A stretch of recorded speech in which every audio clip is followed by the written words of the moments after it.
You were hustling though, but you were I just was sitting hustling. around. Nah, fucking- not at all. I had to sleep and I had to eat, but in between that, I was trying to make money. Yeah. You need to have money to have an opinion in life. Like, I couldn't be saying the things I'm saying now on the internet if I was a brokey.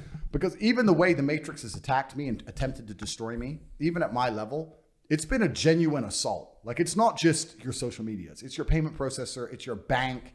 It's imaginary court cases over imaginary shit. It's journalists contacting every ex-girlfriend you ever had saying, we'll pay you £50,000 if you have a bad story about Andrew. That's effectively a bribe. Make one up. They don't ask for proof. Just make up a story. We'll give you 50 G's.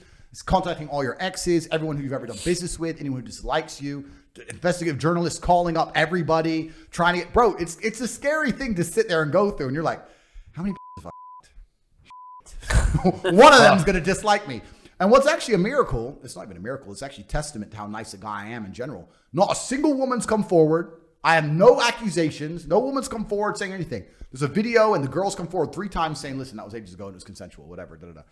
Not a single woman's coming out saying I'm a bad guy. And any man who's red-blooded sits here and goes, think of your last 10 exes. Would one of them sell you out for 50 G's? Probably. Probably, you know? So I've done well. So the idea they're trying to say that I'm somehow a danger to women is absolutely not really clown. But when the Matrix attacked me, I knew it was coming because of how orchestrated it was. I woke up one day and all these charities and NGOs, these shadow things, all at the same day started making articles. Like the same morning, like 20 different charities from all around the world the same day did an article on how I'm bad. So that's weird. And then the next day, like every major LGBTQ Instagram page, bang, did a post on me. Like it's in sync. Mm-hmm. Bam, bam, bam, bam. And I was like, this is I know I'm done. I knew I was done. And I did a post and said, look, everyone's trying to say I'm a bad guy. As God's soldier, I'm going to turn negativity into light. Every single like on this Instagram post, I'm going to donate $2, $1 to men's mental health and $1 to protect women from domestic abuse. We got to the point where I was about to donate $3 million. Said at the end of 7 days, we're going to count, I'm going to donate the money. But they're still attacking me. And the media ignores that post completely. It just keeps purporting all these lies, et cetera, et cetera. And then they deleted my Instagram. And I didn't even appeal it. I just wrote to Instagram and said, confirm the number of likes on that picture so I can donate the money. And they still didn't reply to me. So it's like, once they smear you and they delete you and then they continue with the lies once they think you have no voice. And it's kind of scary how orchestrated it is. It's not like just, accidental. Like every media outlet in the world running the same story in the same day at the same time. Like someone decided, get rid of him. It's crazy. It's scary because first they delete you and then after that is imaginary charges and send you to jail. And the third is put a bullet in your head. So it's like, I've kind of used up one of my lives. Yeah. So you're sitting there going, now what? Right? So then you got to get scared. Then you get a bit scared. So when they were contacting and calling all these people, I was like, they're trying to drum up some charges on me. Yeah. They're just trying to find a reason to send me to jail for no reason. So it is scary, man, when the Matrix attacks. Like no matter how insulated you are against it, you do sit there and go, oh, here we go. Who are some other big people that have gotten just deleted? So they got Trump. They got Alex Jones. They tried to get Joe. Remember during the COVID thing when he told the truth about COVID? Yeah. And he managed to, obviously Joe Rogan's Joe Rogan. At a certain size, you're much harder to get. You're a bigger fish, right? But they were going for him hard. Yeah. And what did he do? Ask a question? I think he asked a question and said the N-word. Well, Spotify stuck by him. But he didn't say the N-word. This is the point. He asked a question about COVID. That's what pissed them off. And then they started digging like they did on me. And they found some old video and they did it. And this is what they do, man. It's like the way they'll attack you and the lengths they'll go to are genuinely scary. I don't know where these people get their time. What's also kind of interesting is the second I got attacked, my Wikipedia page overnight was completely decimated, right? They deleted all the fight stuff, deleted my fight record, pretend I had nothing to do with fighting, called me a rapist, called me a misogynist, called me all these things. And then it got locked somehow by some high-level wiki editor. So now it's just a smear page locked. It's like, I don't know who these people are. I think it's scary. up now, though. Maybe someone's trying. I've had people trying to repair it, right? I don't really give a shit, but I said, look, anyone who knows people at Wikipedia, and I'm lucky I have a whole bunch of fans who genuinely like me. But if I didn't have that, it'd be nuts. And it's crazy because the media tries to say I'm so hated, and then 99% of the comments on anything I ever do is positive. Everyone I meet in the world is positive. I've never had a negative interaction in real life. Nothing. It's just the media, the Matrix, is trying to purport this false reality on the world.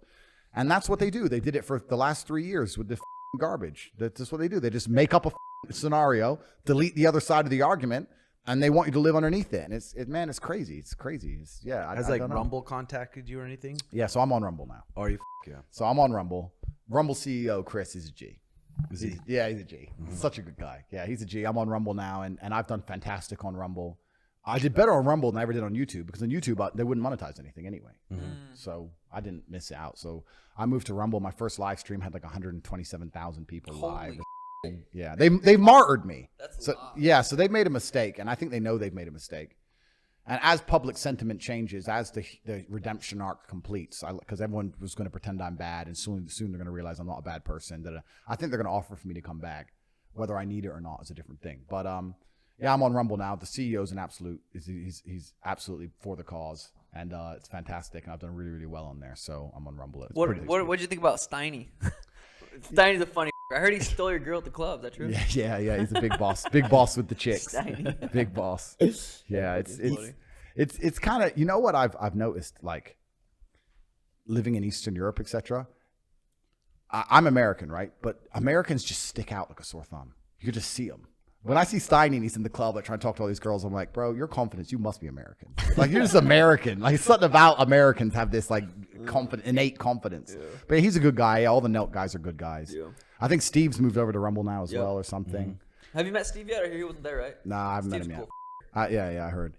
But this is an interesting shift. I think that I don't want to be arrogant, but I will take credit for the fact that before I got banned, the idea of getting banned and staying relevant and just being on Rumble wasn't a thing.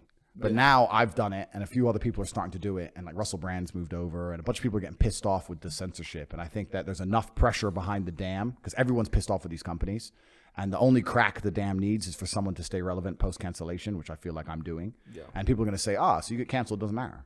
All right, then. Yeah, and then people are going to start saying, all right, well then ban me. Like, and then they're going to lose all their power. So it's very interesting. I've said this before. If I was a CEO of one of these social media companies, I'd be perspicacious enough and intelligent enough to not be ideological. I'd sit there and look and go, you know what? Having Tate on side as to a degree controlled opposition was better than him waking people up to the fact that they don't need us. This is going to hurt us more in the long run, banning Tate than actually getting rid of him. Well, yeah, they haven't got rid of me. That's what I was about to say. I saw your band. I'm like, what the f***? I still see you popping up everywhere. Yeah, I'm still here. Like, you haven't got rid of me. You've just proved that you're tyrannical, proved everything I said right, martyred me, and now pushing huge swaths of traffic to your competitor platform. Like, where's the win there? There's no win. I'm still all over YouTube. Like, they haven't won in any way, but they want to take this ideological stance, and that's what happens when you're fiercely ideological and you throw away your logic and you don't look at things like a logical chess game. You just only care about your ideology and, ideology. And in the end, you're going to lose because tyrants never last for long. It doesn't matter what monopoly you have, whether it's the Roman Empire or whatever. You think you're going to be around forever. And sooner or later, people get pissed off with you and there's a revolt. And I think that that's coming sooner or later because the whole Western world was built on freedom and they're trying to remove it under the guise of safety because it's the only thing people will accept in terms for freedom, right? Mm-hmm. If I'm going to take your freedom away, the only way I can do that is to say, but you'll be safe.